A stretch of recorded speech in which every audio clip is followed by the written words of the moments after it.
Sa survey, senatorial survey ngayong buwan November ng Tangere. Number 9, mga kababayan. Sabi si former DILG Secretary Benjamin Ben-Hur Abalos, 33.96%.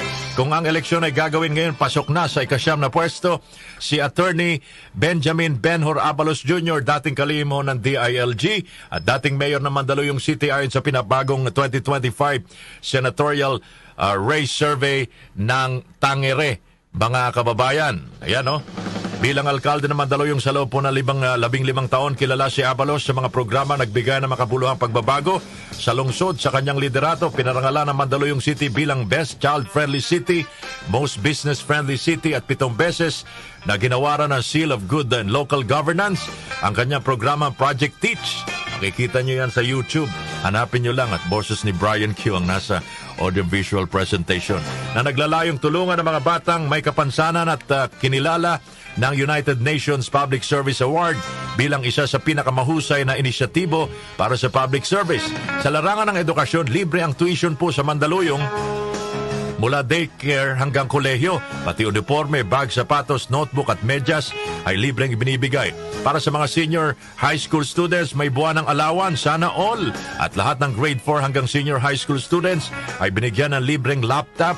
Pati ang public school teachers sa lungsod ay tumanggap ng libreng laptop. Sa nutrisyon, naging modelo po ang Mandaluyong. Matapos pinalanganan bilang Best in Nutrition, pinanunganahan ng mga breastfeeding programs at sinigurong masustansya ang mga bata mula sinapupunan hanggang 3 taong gulang. Dahil dito nanguna po ang mga mag-aaral ng lungsod sa National Achievement Test na nagpapatunay ng koneksyon ng nutrisyon sa academic performance. Bilang DILG Secretary naman, si Attorney Ben-Hur Abalos, mga kababayan, mahalagang reforma ang kanyang ginawa sa kanyang pinakamalaking tagumpay ay ang pagkumpiska ng 33.8 billion pesos na halaga ng illegal drugs sa loob lamang ng unang 2 taon ng Administrasyong Marcos. Tinugis din si Pastor Apollo Kibuloy, Alice Go, Teddy J. Mejia at marami pang iba.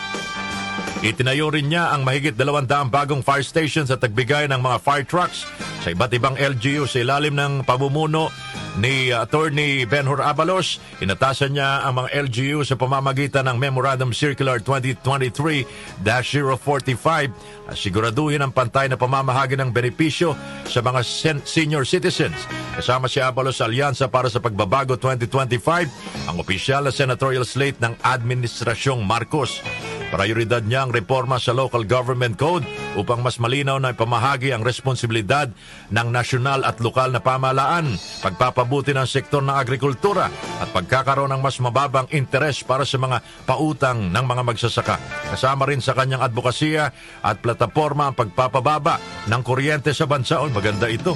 At mapatibay ang investment climate sa bansa upang makalikha ng mas maraming trabaho para sa mga Pilipino, mga kababayan. Kinilala rin si Abalos bilang top-performing cabinet secretary ni Pangulong Marcos matapos makuha ang pinakamataas na job performance score sa Boses ng Bayan Assessment ng RPMD Foundation Incorporated.